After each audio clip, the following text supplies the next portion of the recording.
Oh, I have to mute. Okay, Hi. Hi, everybody. We are here to talk about death and romance for a part of QuaranCon 2020. And QuaranCon is the fantasy convention for staying the F at home. So I hope that everyone is appropriately social distancing. And we wanted to continue to entertain you this weekend.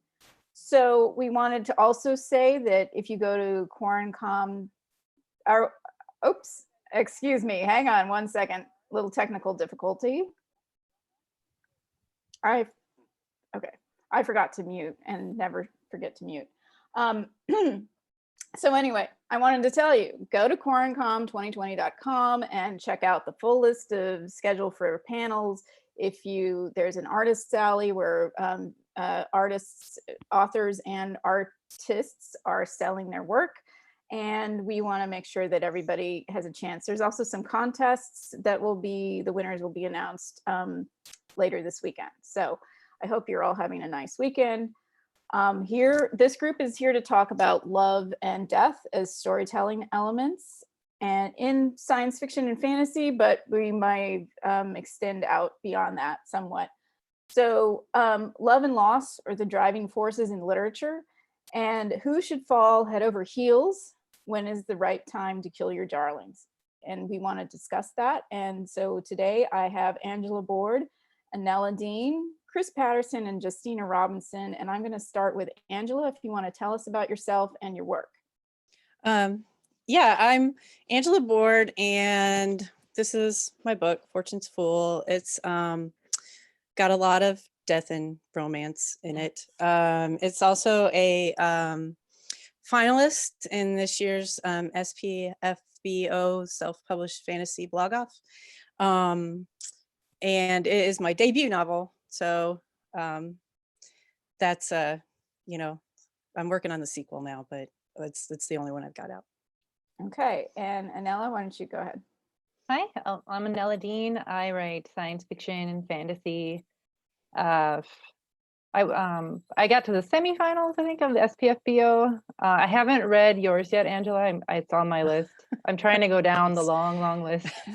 It is a long list. Yeah, those are all really good. You don't want to rush through. Anyway, yeah, and I live in Minnesota, and that's me. Okay, Chris, how about you?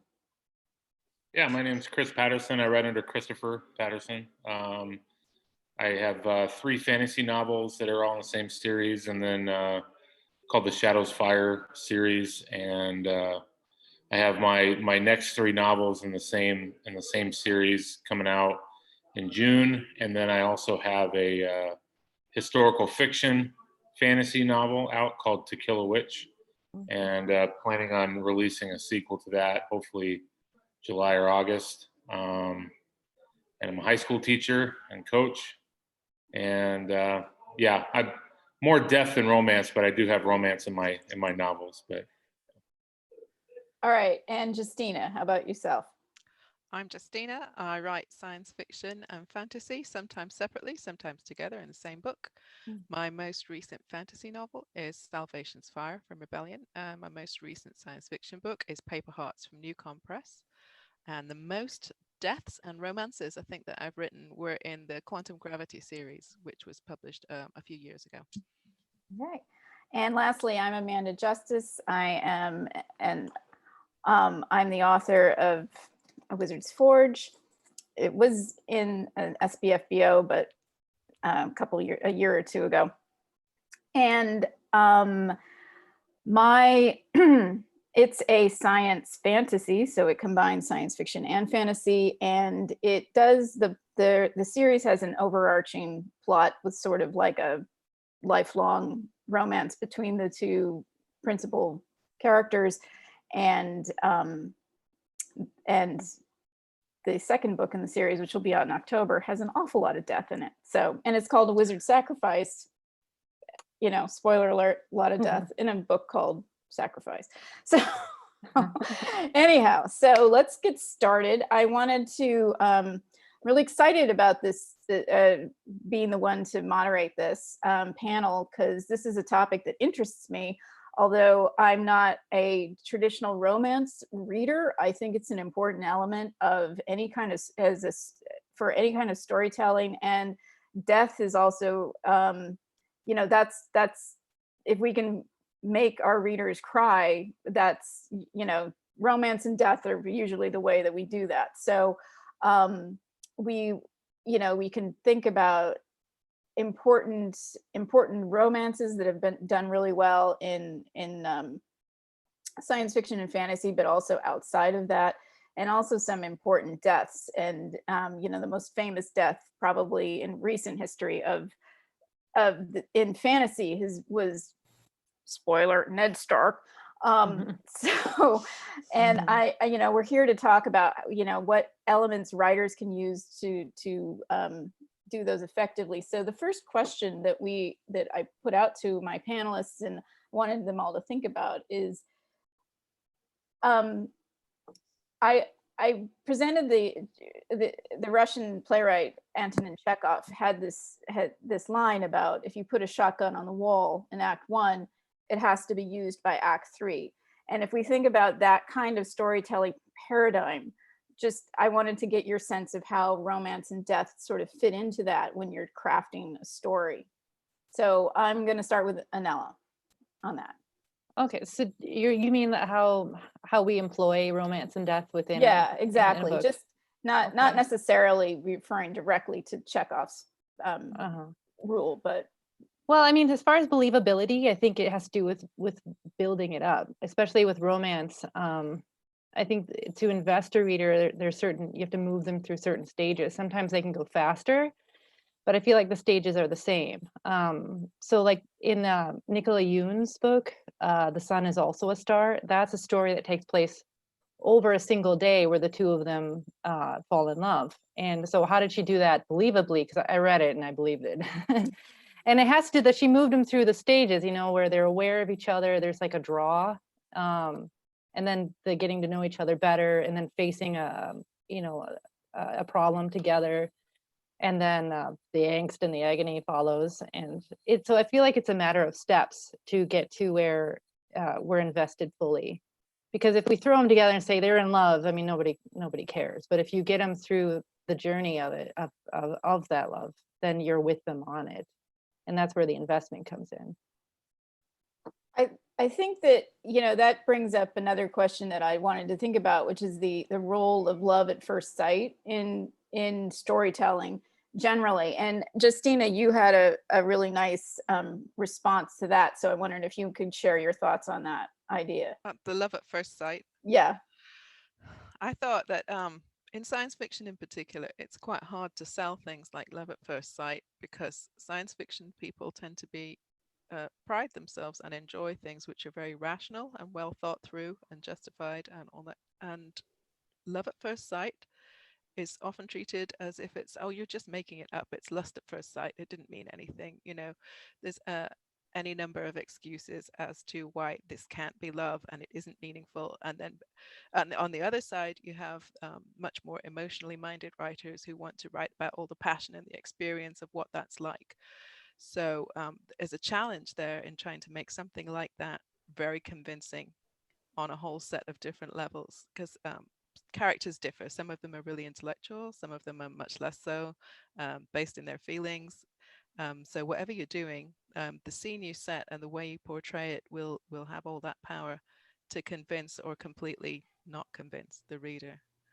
And I think that's quite a hard sell, but I'd love to see it done. How about any thoughts on this topic, Angela or Chris? Yeah, well, I think it's like you're saying about the steps and everything, that it's all about relationship. Like if you can build a successful relationship between the two characters, then you can, I mean, readers will believe anything if you set up like the interaction. So, I mean, maybe it starts out, okay, it's kind of a love at first sight, but then there's probably all sorts of obstacles that can be thrown in their way where they still have to get to know each other. Like maybe they, you know, like there was an initial attraction or, you know, a kind of a, you know, where they thought, well, gee, because I've heard stories of real people who walk into a room and go, I'm gonna marry that person. And then they do, and their marriages last. And people are, "Oh, I don't believe that. That's whatever." But if you can, like, it's not that they were automatically in a relationship that was like, okay, so I said I was going to marry that person, and 10 minutes later, it's like we've been married for, 20 years. They still have to develop getting to know each other and, all of those things. And they're still going to have like arguments and stuff like that. And people, like, if you can invest the readers with that sort of tension, like, is it really going to work out or not? And where there's a real question whether it really will work out or not. I think you can probably do, I don't know, I wouldn't say anything you want, but you can do a lot with that. Chris, how about you? How do you build it? How do you bring those elements into your work? Yeah, so I think part of romance and even love at first sight, and ultimately death too. As modern day fantasy authors, I think we have to remember that the nature of what we write is a little different. We come from a fairy tale / fable kind of origin in terms of our storytelling, and our audience is very different than an audience even just 50 or 100 years ago, where you could tell someone these two people are in love, and because of the nature of their world, that's maybe very believable. Their world is very bleak. There's not a whole lot going on, and now that we're so engaged, I agree. Kind of just want to piggyback on what everyone said, and that we have to build up that relationship. People who read our books, especially I mean both fantasy and sci-fi. People who read our books because they want to transcend to a different imagination. They want to go to a different place. But the difference today than classics like Tolkien or the difference today is I don't think people want a world that's completely unbelievable, right? They want a world that's rooted in our own experiences and what they can experience in our world. They just want to see it in a made believe world. And so yeah, I think with romance, there could be love at first sight because, like Angela said, we have love at first sight in our own world. But the reader has to believe it, and we have to make them believe. And a lot of that goes back to really good character writing and character development. Yeah, sure that we're. I think that's a good point. You made me think of something about a year ago. Christopher Tolkien released an edition of Beren and Luthien. So that's sort of the seminal romance in Tolkien's work. Although unless you've read the Silmarillion, you wouldn't know about it. It's sort of referenced obliquely in Lord of the Rings, but it is very much a traditional fairy tale of love at first sight, where these two characters like run into each other in the woods, and it's like bam, and then they go through this incredible journey together based on this instantaneous moment of falling in love, and make incredible sacrifices for each other. And you just got to wonder, as you read this story and they go on this journey together, it's like, and Tolkien doesn't get into any of the actual like relationship building, but like how would they deal with this idea of like, living rough in the field and having bad breath, and Beren leaving his socks, to dry by his smelly socks by the fire, and all of these things that you have to deal with when you actually have a genuine relationship, the sort of like becoming friends with your partner, which I think is necessary for a good, strong relationship. That it can't be just passion alone. You have to actually get along with each other. And then two is just like sorting out all the roommate stuff. When you live with somebody, you just have to like figure out how to actually tolerate them. So you don't actually see a lot of that in a lot of fantasy You know, or science fiction. I think old school fantasy, for lack of better terms, is like the antithesis of critiques that we have all given and have all gotten, and that's show don't tell. Yeah. And traditional fairy tales and storytelling is all tell and no show. You know, Yeah, so we're true. told that people are in love, we're told that people are heroes, and we just believe it. 200 years ago, and now, I mean, I know for me as a writer, I had this, and I love Tolkien. I had to stop reading Tolkien because his style of storytelling is so different than what people are looking for today. And he's great. He's a classic, but we're in a different era of storytelling. So let's continue talking about like what are some examples. I know, Anela, you mentioned Nicola Yoon, yeah. Yes. So what are your other favorite examples of authors or books where they've done either a death or a romance really, really well? So Justina, how about you? The most recent fantasy romance I read is Moontangled by Stephanie Burgess, which is a YA book.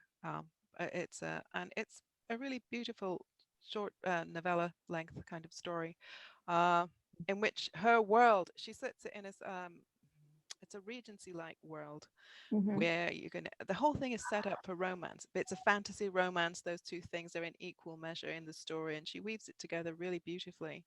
So everything, the fantasy elements assist you in building up this wonderful, you, the reader, have a romantic relationship with that world and with those characters, and you're very invested in what happens to them.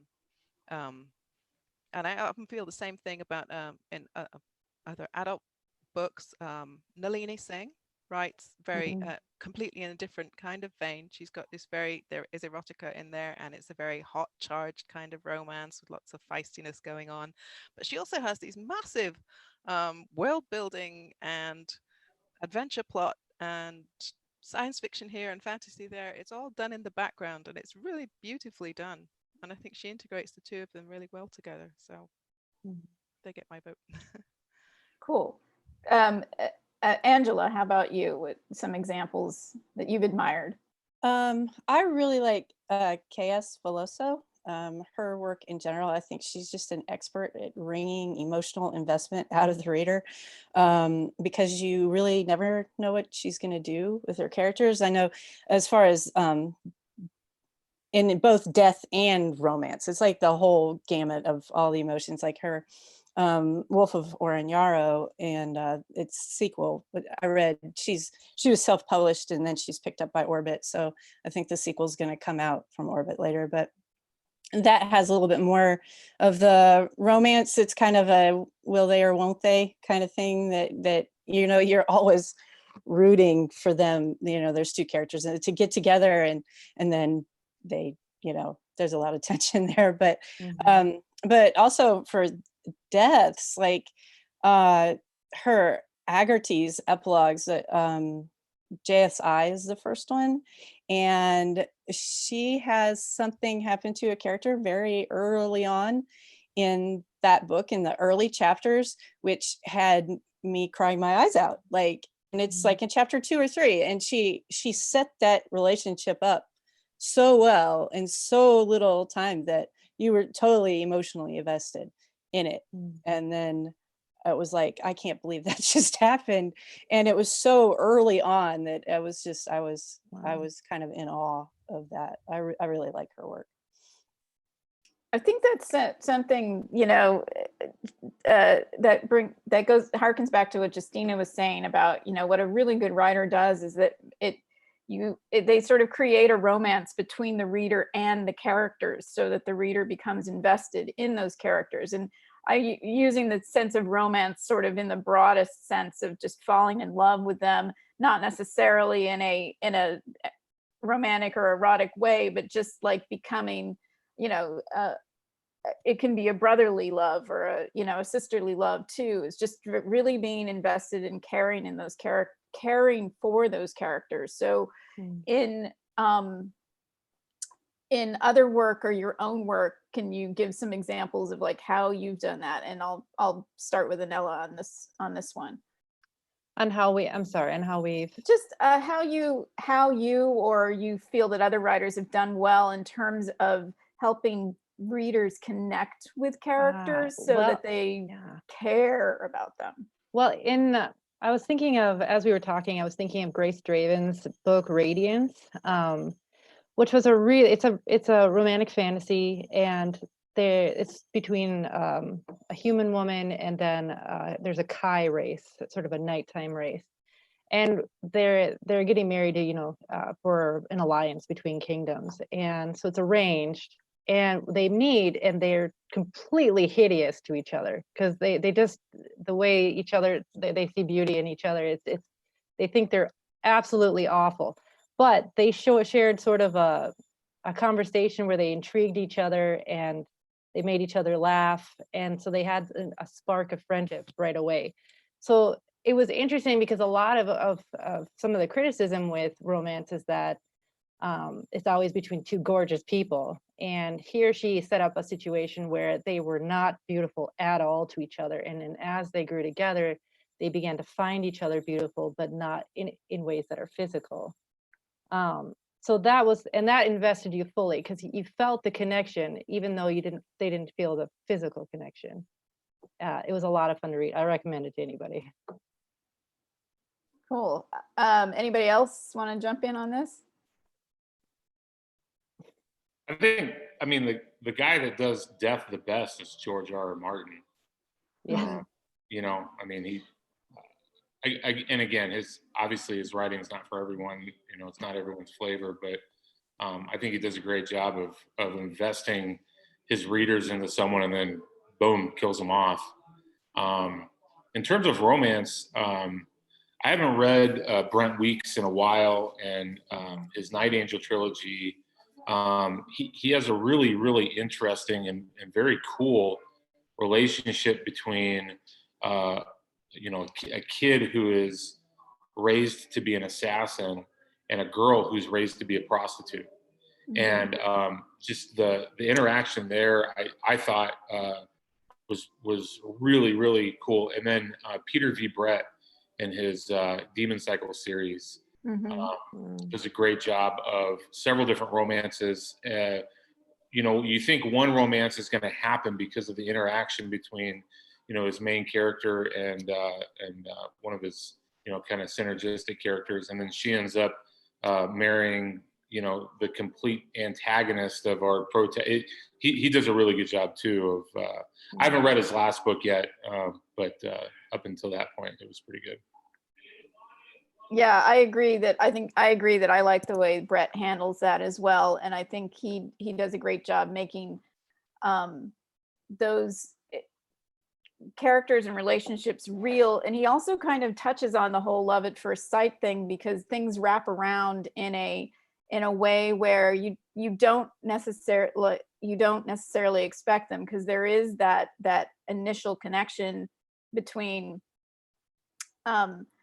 Arlen and I think her name is Leela, anyway, it's been a while since I've read them either, but there was that, and then that didn't go anywhere, and that's part of it too. I think making romance believable is sometimes people have those fiery or passion moments, like boom, stars and fireworks moments, and then it fizzles out.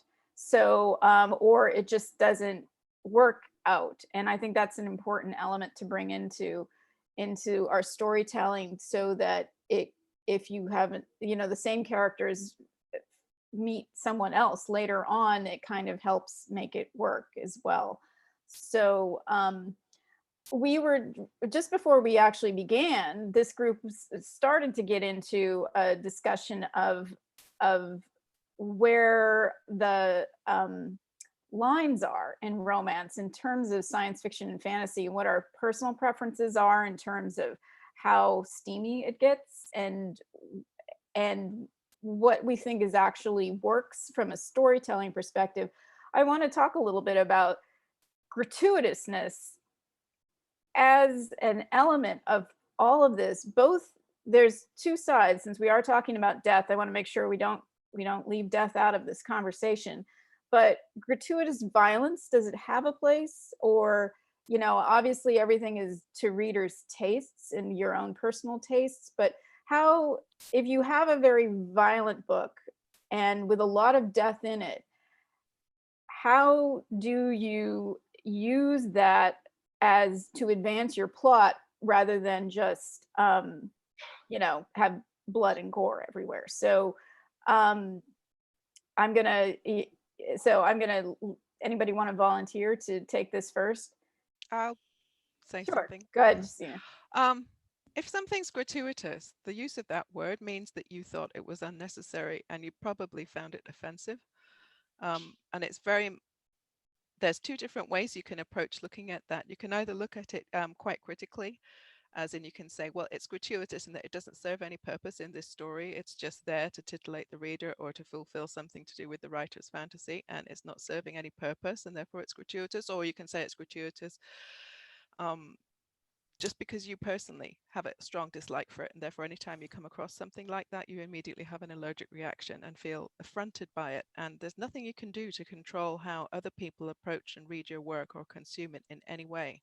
But the one thing you can do, and I think everyone's always trying to do, is to portray your characters as if they've got fully realized lives, and to convince the reader that their lives are absolutely complete. So whatever you see of them on the screen of the book is just a fragment of a much bigger thing that's going on. And as long as that's convincing, and as long as it's convincing that they are doing what they're doing for some reason that the reader can understand, no matter how awful it is.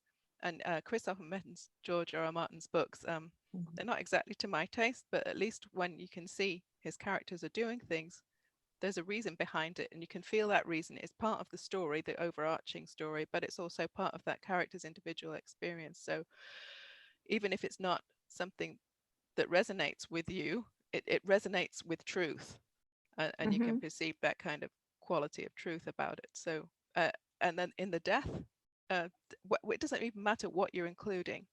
I think the more potentially shocking it is to the reader, because it's a subject which is taboo or difficult, the more your mileage is going to vary, depending on how much you bring that to the front and how strong it is in the story. And some readers obviously want that because they want to push their boundaries and see what's happening. And other readers absolutely hate it. So, and there's nothing you can do about that. I think that I have actually shocked people in some of my books writing. There are some quite graphic sex scenes in one of my science fiction books, and one of my editors once said, "That scene, it's a bit, isn't it?" They said, and I said, "It's a bit what?" And they said, "Well, it's a bit, And I said, "It is a bit, isn't it? And do you think it's gratuitous?" It's no, it's just a bit. No one could say anything. It's this inarticulate. It's like you can't even find the word for it because I don't know what to say to you in case I offend you, if I offend me, if I offend the reader, who's going to, and it's like, okay, it is a bit, but as long as we agree that it had a thing, we'll just leave it at that, and everyone kind of back away slowly from the conversation. So it's difficult. Well, we talk about gratuitousness sometimes. There is that allergy with some violence, and I have trouble with a lot of the really graphic violence that I read. So I got through Martin's books. I felt like he started to go into some ways of violence just for the sake of brand. It felt like some of it started to lose its reason. Like with Ned Stark, that was definitely, it was shocking, but it also served a purpose because it was a launch pad for the rest of what was going to happen because of the loss of this single life. But the issue I see a lot with the gratuitousness and violence is violence against women. I feel like there's a lot of times that there's a lot of rape or violence against women that is just for titillation and not necessarily serving a plot or anything, or it's to break down a strong female character. And that sort of it bothers me, and I have that response like this is unnecessary. Whereas other places where there's violence, not necessarily against women, it doesn't feel like it's gratuitous. It feels like it's serving some sort of purpose. I don't know if others have had that experience. I definitely feel that there's that. I guess it's what's it called, women in refrigerators thing. Happens a lot. we need to make you feel something now, so we're going to torture and kill and maim and have a horrible experience for this woman, and then we're going to sideline her and not talk about her anymore. Let's get on with the plot. That happens a lot. Exactly. Yeah, I think that's when that's when it's troubling to me. And you know, full disclosure, I am an author who does you know, whose main character is sexually abused, and that is a driving force for her development as a character. So I'll get that one right out of the way, right. But I think what to me is bothersome is when female characters experiences are used to drive male characters Exactly. story arcs. So when they're, you know, close, you know, relative, wife, girlfriend, sister, what have you, something horrible is done to her, and Motivation. particularly in a sexual way, and then that spurs the man to go and seek revenge. That's disturbing because because of the way it objectifies women, and it doesn't explore that experience of women and in a full way, and give them a chance to actually, you know, examine how the effect that experience actually has on the woman, rather than on the man who is only a peripheral witness to it. And but on the other hand, that's also a legitimate topic of exploration, is how, you know, the loved ones react to that situation. So I think it's a balance that authors have to strike. And there's nothing, and you know, it's not that it's not a valid topic of for male characters to have feelings related to that, but it just has to be handled so delicately, particularly because there's, you know, hundreds of years of literature where women were just plot devices, and the female characters were objects to be won or conquered, and that was it. And so I think, you know, in our modern world, we have to actually you know, treat those issues with more delicacy and so forth. So anyhow, Angela, I know in Fortune's Fool that some of these issues do come up, both in terms of the, you know, Fortune's Fool is, true confession, I've read Fortune's Fool, but I haven't had a chance to read any of your other work. But in Fortune's Fool, you actually, you know, you have a society where women are basically chattel, and don't have a lot of control over their own experience. And in your, you know, in terms of the death, the romance, and the violence in your work, you know, how did you fit those elements all together?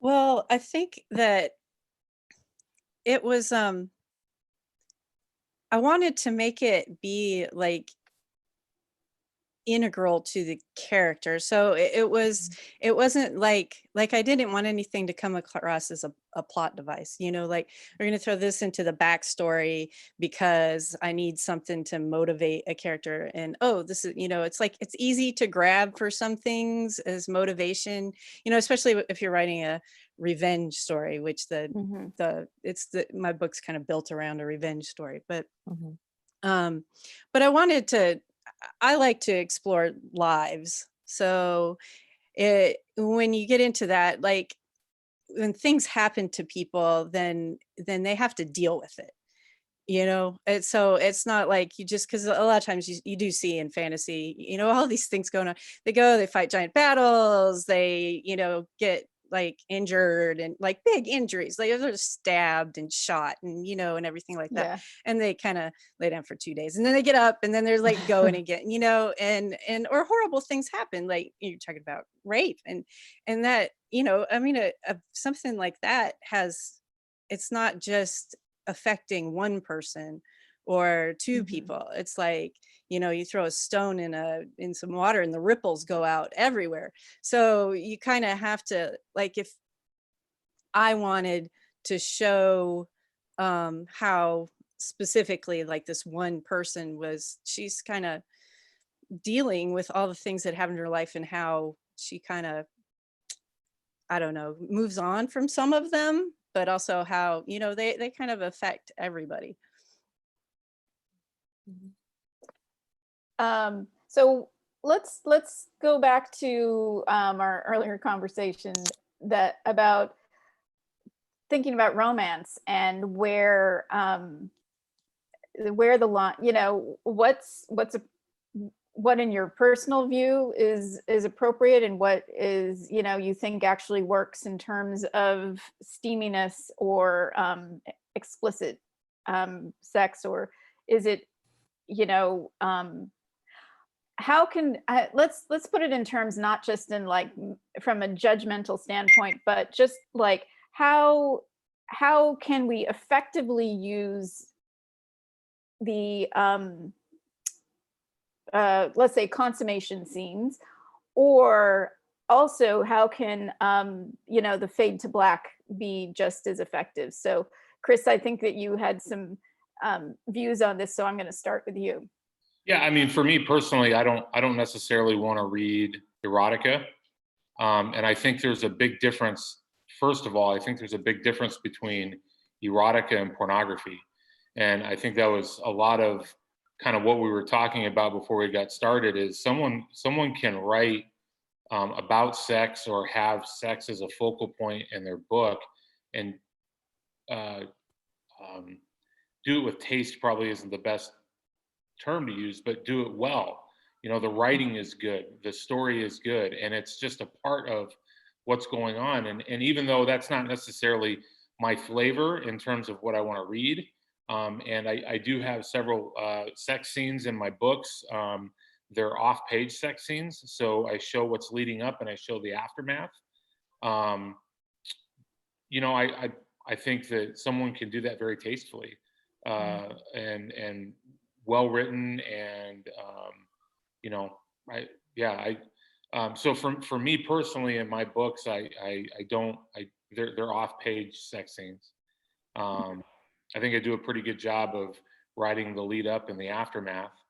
But yeah, and that's just what I'm comfortable writing, you know. I think it's, you know, it's one can do a fade to black smooching scene and have that be just as titillating and exciting as Absolutely. you know, the full on like insert tab A into slot B kind of affair. Well, and if you don't mind, That I mean, sounds so good. you know, I mean,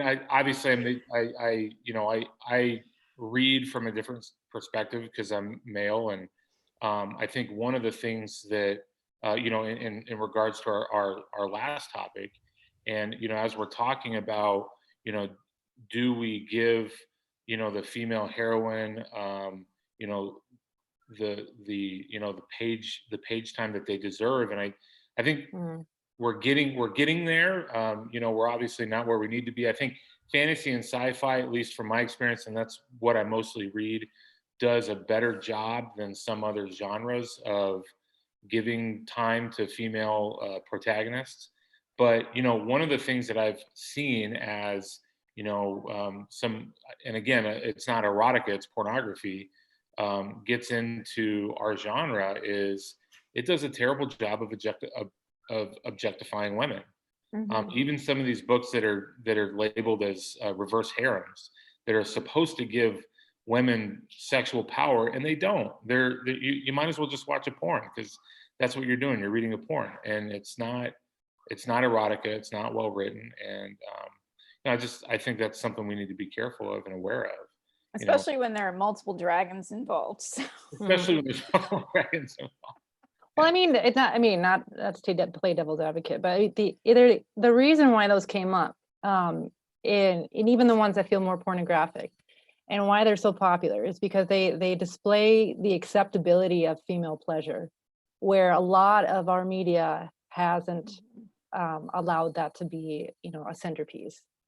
And I think that's why there was a big explosion about them, is because that they were showing a wish fulfillment of women. Where a lot of outlets were not, or that they were showing that was like bad or sinful. And so I feel like that's where they arose from. Personally, I don't write I don't write graphic scenes like that because it's not the focal of my story. When I write a sex scene, it's more about the connection between the characters and what this means for their relationship. So there's a lot of lyrical, and I don't name, actions.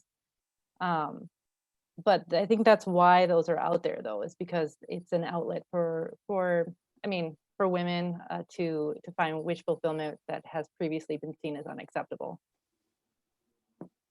I think that's a really good point. And by the way, just a little plug, I'm doing a gender and science fiction and fantasy panel tomorrow, and I'm sure we'll probably hit some of that on that topic. But I wanted to see if Justina or Angela had anything to add on this topic. Well, me personally, I didn't realize until I was like nearly 30 that the world of fan fiction existed, and certainly not the world of slash fiction. And so I had thought that my musings on that were all my own, and then I realized there's like millions of people out there. It's particularly mostly women, I think, writing this stuff. And it goes everywhere. There is nothing, no subject, no topic, no scenario that they will not go into. And because they are not limited by any considerations of who it's for, because it's for them, the imagination, it was an eye-opening revelation. I thought the creativity here is amazing, if nothing else. And some of the writing was really, really good. And I have often felt, as I was growing up reading science fiction and fantasy, Chris made some really interesting points, and I don't know what the technical word is, but for example, if Tolkien is writing a Tolkien-style fantasy, it's in a certain register, which has a lot to do with romantic courtly love and historic literary registers, which are all very much coded towards presenting and understanding things in a certain way. So, of course, you would never talk openly about sex in any way in a book like that. And every individual author is sort of, one of the things you're doing when you're writing your book is you're carving out its position so that the reader kind of learns to know what to expect out of you. So are you going to write about your relationships in a really modern way? So there's lots of nuance and consideration and broad mind, all kinds of things. Or are you going to, we're not going to do the sex part, but we will do the romance part. And so you know what to expect. So it's a don't frighten the horses kind of situation, I guess. But you have all these different registers, and as long as you know what it is that you're getting, I think everybody should feel pretty safe. But when I thought, God, I'm so sheltered. I'm determined. When I couldn't even type the words for the body parts into the stories. It was just like, I can't. I was allergic. I thought, I'm 37 years old. I'm not going to go to my deathbed unable to write this stuff, because I want to be able to write about anything. So I made myself go and learn how to write it. And I did, and it was great, and a great time. And then I made myself learn how to write things about death, and then I have battle scenes and all kinds of other stuff that I couldn't do. But I don't know, do they all belong in one book? No. No. But they're so much fun. Why would you not want to write about absolutely any part of the human experience? I think that's a really, really good point. And I think that in terms of I think one thing we haven't touched on is the emotional aspect and the emotional effect of these events on the characters and how you actually bring that into the story. And I think that it's something I've learned myself over recent years is bringing emotion, that it's not just the choreography of a battle scene of like the axe hitting this and that, and it's the dodging and whatever. It's about like what the character is feeling as that battle scene plays out, and or if people are observing it. I want to get Angela in here because I know that she and I share a love of Guy Gabriel Kay, and for me, I think he's an author that does both romance and death extremely well. And one of the in my view, the best duels I've ever written is in The Lions of El Rassan. And that also book is also a romance. So it actually brings those, the climax of that novel, brings both of those elements together in a really, really, really effective way, because there's a love triangle in the book between two male characters and the female protagonist, but all of them are best friends. And then, but the two male protagonists are chosen by their respective governments to be the champions in a, you know, one-on-one duel to the death to see who's going to get to take over the country. And then the woman who loves them both has to watch. And I just think that was like a really, and the way that portion of the story is told in such a spectacular way, between the two men fighting and the woman watching, and sort of remembering the good times as the two men play out. So I just want to throw that out there. Angela, do you have anything to add on that? Well, I just think that what Justina said about it just being human experience, you know, it's like, because Kay is really great at that. I mean, his books are just like, you know, they're the whole deal. They're pageants, you know. So it's he doesn't leave anything out. You know, you've got wars and, you know, betrayals and romances and deaths, and it's everything. And it's kind of, it's like, okay, you know, you get what it is to be human out of that. And I think that really hooks people, because you get like the full gamut of emotions. Yeah. Hey, we have some questions, and we are going to wrap up in just about 5-10 minutes here. But so CM Clark says, I've noticed that a lot of YA novels I've been seeing lately have started to lean a bit more graphic in the romance plotline. Is that becoming more normal? So within your reading of the YA genre, what do you guys think about that? I actually have a pretty good friend. I'm sorry, go ahead. Well, I was just going to say there's a lot of discussion with the YA bloggers about YA being written for adults. And they're concerned because they don't have the financial pull to say what they want to the industry, and that adults are saying what they want in YA, you know, to the industry, and that's why it's starting to include some of those not age appropriate scenes in that spectrum. I was going to say, I have a really good friend who, Lynn Hill Clark, who's a YA fantasy novelist. And the conversations that we've had is, number one, the industry is really right now trying to define what YA means. Is it just a protagonist that's under 18? You know, things like that. But in addition to that, you know, whether you like it or not, you know, and I experienced this firsthand as a high school teacher. High school kids are dealing with things like sex, and again, I think there's probably several different ways to do it, and depending on who you talk to, they would think that you know, sex and or death and YA is done right or wrong. But I mean, you know, if a YA novel, regardless of what genre it's in, is geared and directed towards targeting a YA audience, and we talked about in their humanity, in their life, in their situations, then I think it's kind of a given that those topics are going to come up, you know. Justina, did you want to say something? Well, I am not involved in the YA conversation at the moment, and I only read a few of those books. My personal take on it, though, is that as I was 14 when I was made to read 1984 and a bunch of other very disturbing books in which mental and emotional and physical cruelty were right up there, and no one cared about that. In fact, it was promoted as literature and something you should think about. Yeah, I don't see why you can't include any of the other aspects of life more graphically in there if you want to, but perhaps there should be some kind of system, because there's a huge, I mean, at whatever age you are, there's a huge range of people in their comfort zones and what they want to see and what they don't want to see. So people really need to be protected from coming across it unawares, just as much as they need to have something suitable or interesting provided for them.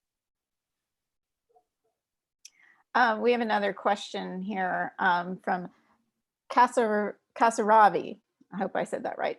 What are some of your favorite tropes to use to create a bond between characters in your romantic pairings? So, Angela, I'm gonna start with you because we haven't heard from you in a little bit. Oh, I don't know. I like all the tropes. Yeah. Pretty much, it's as I go along and I plot stuff, I think, oh, what would be the most fun to do here? I know. And then, it's so like, I mean, the oh no, we're in an inn, there's only one bed. That's fun. But you can use that in so many different ways. So Yeah. it's things like that. I just wrote a campfire scene. That was fun too. I'm likely to use pretty much anything. Mhm. Anela, how about you? For tropes, I mean, in my reading, I love the forced marriage, where they both are arranged and then there's the spark between them anyway. That's always a lot of fun. Definitely one bed at the inn, oh no, we'll have to share it. It's raining outside too. So any of them really, it just, as long as it's got that spark between them, that's fun to read, and it's handled well. I just want to say the one bed at the inn, however, is that, come on, people can just go to sleep. It's not. It's still fun though, right? It's a twin too, so yeah. Well, but, if it's sort of like medieval type setting, it's like beds were smaller. So, yes, straw-filled mattress, etc. yes. Let's see. I'm gonna check if we have any other questions. Nope. Okay, so that's it for the questions. So I guess we actually need to start wrapping up. So I'm gonna go around the table again and just like let you guys say one more closing comment. So I'm gonna start with Justina. Oh, yeah, write everything, think everything, not necessarily do everything, but definitely write and think about all the things. I like that. Okay, Chris, how about you? Closing words. I think, as we write, we need to think about, everyone touched on it, the human experience.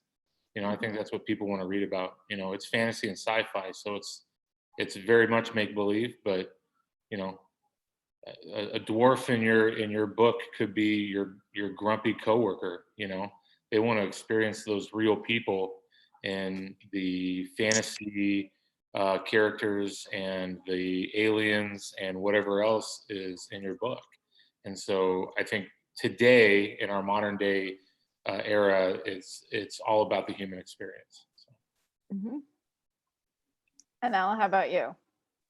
Well, I guess I would say to those who feel kind of a negative toward romance, I really feel, because of the breadth of versions of this particular plot point, that maybe you just haven't found the romance that's for you, because there's so many. And if you get in there and you try different types, I think you'll find a whole spectrum of books that you've been missing out on. Because love is something that's definitely the human experience. It's transformative. It drives people to do things in their lives a lot of times. So I really feel like trying things out, even if it's something that you haven't liked before, could lead you to a big library that you could get into. All right, and Angela. I don't know. I guess we were kind of serious for a lot of this, but I mean, romance plots, and they're fun. They're just kind of they're kind of the things that make you smile. So as writers too, I know I have a lot of fun putting my characters together and then having them interact, and will they or won't they get together. And I write slow burn romances, so it's fun for me too. I don't know how it's ever exactly going to work out either. So anyway, just it's fun. So the pantsing versus plotting idea is that you pants it out until whatever happens. So I think all of you have made a lot of really excellent points, and it's something that I think we need to do as writers is, like Chris said, base our characters, even though we're writing in fantastical worlds, base our characters on real people as much as we can. And, you know, and the adage about write what you know, well, when you're a science fiction and fantasy writer, writing what you know means bringing in your own life experiences from an emotional standpoint, or a human behavioral observational standpoint, and bringing that into the work to make it as believable and realistic as possible. And that includes not only how romance is developed, but also how we react to deaths of people in our lives, and what those are drivers. And I like Anella's comment too about love being a motivating force. And it's something that we didn't have a chance to touch on, but it is something that we can remember. And yes, it's like the character who goes on the quest out of love rather than out of revenge. And I think those are important stories to tell, and interesting. And it's so, and with that, I think, you know, it's almost the top of the hour, and I think I'm going to go ahead and ask us, since we're at a nice stopping point, to wrap this up and thank everybody for coming and for your questions. And this is a lot of fun, so I thank all of the panelists, and I hope that everybody goes to QuaranCon2020.com, check out the Artists Alley and the rest of the panels and readings that are happening the remainder of this weekend. So thanks a lot. Thank you. Thank you.